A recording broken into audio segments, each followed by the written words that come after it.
जो मनुष्य शरीर पा के भी भगवान का भजन नहीं करते, वो मनुष्य पशु के समान है। शरीर तो उसका है मनुष्य का, पर उसका व्यवहार है, क्रिया पशु जैसा है। तो वैसे व्यक्ति को सुखदेव जी महाराज कहते हैं, वो व्यक्ति नर पशु है। इंसान होते हुए, मानव होते हुए भी, नर होते हुए भी वो पशु है। क्यों? क्योंकि देखिए, भजन करने का केवल अधिकार मानव को मिला है। क्योंकि जितनी भी योनियां हैं उनको भजन करने का अधिकार नहीं है। उनको सिर्फ भोग भोगने का ही अधिकार, सिर्फ वो भोग भोगते हैं।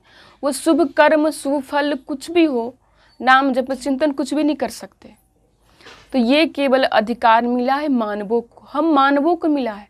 अगर हम ये शरीर पाके भी अगर हम भगवान का भजन नहीं करते, साधना नहीं करते, दान सेवा परोपकार नहीं करते, तो फिर तो हम पशु ही हैं। तो सुखदेव जी महाराज कहते हैं वो व्यक्ति को धिक्कार है। तो ये नर पशु के 4 प्रशंसक हैं। पशु 4 प्रशंसक हैं। वो कौन? प्रथम प्रशंसक है कुत्ता, दूसरा प्रशंसक है सूअर, तीसरा प्रशंसक है ऊंट और चौथा प्रशंसक है गधा। देखिए, पहला प्रशंसक मतलब प्रशंसा करने वाला कुत्ता कैसे? जब व्यक्ति खाने पीने सोने में ही सीमित रहता है, अपने आप को बस खाने पीने सोने में सीमित करके रखता है, न उसको आगे से मतलब नहीं मतलब है, न पीछे से मतलब है, किसी से मतलब नहीं है।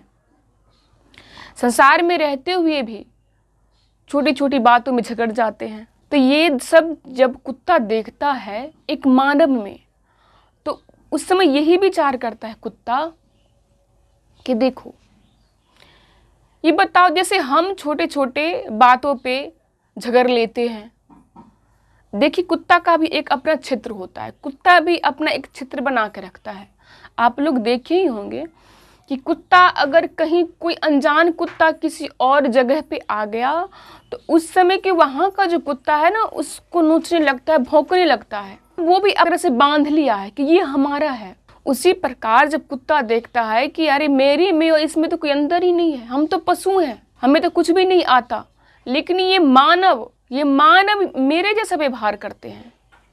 अरे भैया, ये तो मेरे ही बिरादरी का है, क्योंकि भजन नहीं करता, छोटी छोटी बातों में झगड़ जाता है, केवल सीमित खाने पीने में सीमित रहता है। तो उसका प्रथम प्रशंसक है कुत्ता। दूसरा प्रशंसक जो व्यक्ति सिर्फ खाने के लिए ही जीता है, बस उसको कुछ भी मिल जाए, गलत सही उल्टा सीधा, जो खाना है जो नहीं खाना है वो भी खा लेगा। मतलब जो व्यक्ति सिर्फ पेट पालने के लिए, पेट भरने के लिए ही जीता है, वैसे व्यक्ति को देख के ये सूअर होता है, सूअर बेचारा हंसता है, खुश हो जाता है और कहता है कि भाई ये तो मेरी बिरादरी का है, जैसे हमें तो बस भोजन चाहिए, कुछ भी खा लेता है सूअर। सूअर को जब भूख लगे ना, तो उसे अन्न की जरूरत नहीं, वो कुछ भी चीज़ से पेट भर लेता है। तो वैसे व्यक्ति जो सिर्फ पेट भरने के लिए जीते हैं, जिनको आगे पीछे कुछ का भी नहीं पता, बस हमें पेट भरना है, चाहे झूठ बोलना पड़े, निंदा करना पड़े, छल कपट बेईमानी करना पड़े, बस हमें पेट को मिलना चाहिए। तो वैसे व्यक्ति का प्रशंसक है सूअर। सूअर प्रशंसक करता है कि भैया मेरे में और ये मानव पशु में क्या अंतर है। तीसरा प्रशंसक है ऊंट। ऊंट कैसे? जो व्यक्ति, देखिए ऊंट का गर्दन ऊंचा होता है, ऊंट नीचा गर्दन करके नहीं रहता। तो इसका प्रशंसक कैसे है ऊंट? मानव का।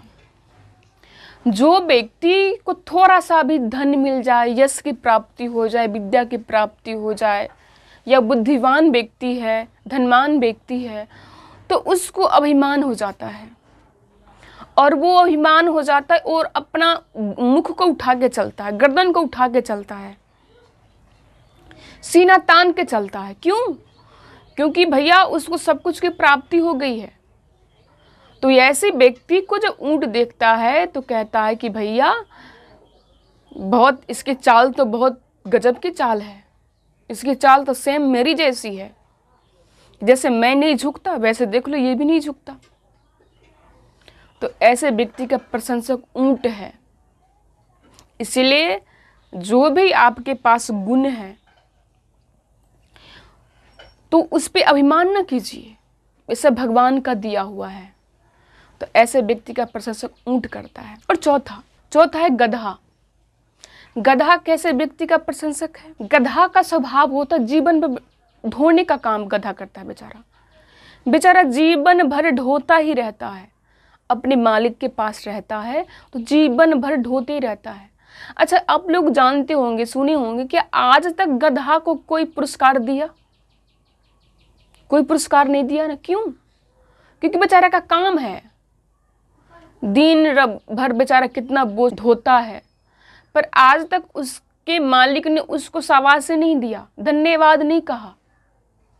तो उसी प्रकार जो व्यक्ति संसार में रहते हैं और जीवन भर ढोते रहते हैं, अपने घर गृहस्थी को, कामों को ढोते चलते हैं, बच्चों को पालना है, बीवी को देखभाल करना है, घर गृहस्थी को संभालना है, मतलब एक तरह से अपनी जिम्मेवारी को ढोते हैं। अब वो व्यक्ति को कह दो कि भैया भजन कर लो, उम्र हो गई आपकी, कब तक बच्चों के पालने में लालने में इस सब में लगे रहोगे, भजन कर लो। तो वो व्यक्ति पता क्या कहते हैं? अरे भैया हमारे पास समय कहाँ है, अरे अभी बच्चों के विवाह करना है, पोते पोतियाँ हैं उनको संभालना है, घर गृहस्थी चलाना है, बहुत बड़ा फैमिली है, भजन करने का समय ही नहीं है, कब भजन करें। अच्छा, वही व्यक्ति जीवन भर ढोते रहते हैं, अपने घर गृहस्थी काम को ढोते रहते हैं, पर वही व्यक्ति जब बुजुर्ग हो जाते हैं, जब उनका शरीर लाचार हो जाता है, जब वो खुद अपना काम करने में असमर्थ हो जाते हैं, वही व्यक्ति कल खुद अपना भी देखभाल करते थे, पूरा घर परिवार का देखभाल करते थे, पर आज जब उनका शरीर लाचार हो गया तो उनके जो बच्चे हैं जिनके पीछे भजन नहीं किए, कहते थे भाई मेरे पास समय नहीं है। वो व्यक्ति जब लाचार हो जाता है तो उसको जो घर वाले हैं ना, घर वालों की ये इच्छा होती है कि यहाँ से चला जाए। एक गिलास जल मांग ले माँ बाप तो बच्चे देना नहीं चाहते, 100 गाली सुनाते, 100 खरी खोटी सुना देते हैं। तो वैसे व्यक्ति का प्रशंसक गधा है। क्यों? कि वो कहता है कि भैया जो हमारी गति सोई इनकी गति, हमने भी जीवन भर ढोया पर आज तक हमारे मालिक ने कभी शाबाशी नहीं दिया, धन्यवाद नहीं दिया, नहीं कोई पुरस्कार दिया। तो मेरे में या इस मानव में क्या अंतर है? भैया हम तो पशु हैं, पर ये नर हो के इनको इतना नहीं ध्यान है कि भैया अपने लिए भी कुछ करो। जो मैं जीवन में ढोता रहा, जब मैं लाचार हो गया तो मेरे मालिक ने डंडा मार के घर से भगा दिया। वैसे ही जब ऐसे व्यक्ति जो संसार में फंसे रहते हैं, जो खुद निकलना नहीं चाहते, तो बच्चे डंडा मार के निकाल देते हैं। इसलिए समय रहते खुद ही निकल जाओ, कि बच्चे अपमानित करके न निकाले, उससे पहले खुद आप निकल जाइए घर गृहस्थी के काम छोड़ के और भगवान की भजन में लग जाइए। नहीं तो आप ये मानव शरीर पाके भी आप पशु के समान हैं। ऐसे सुखदेव जी महाराज कहते, परीक्षित ये ऐसे 4 नर पशु हैं, धिक्कार है ऐसे जीवन को।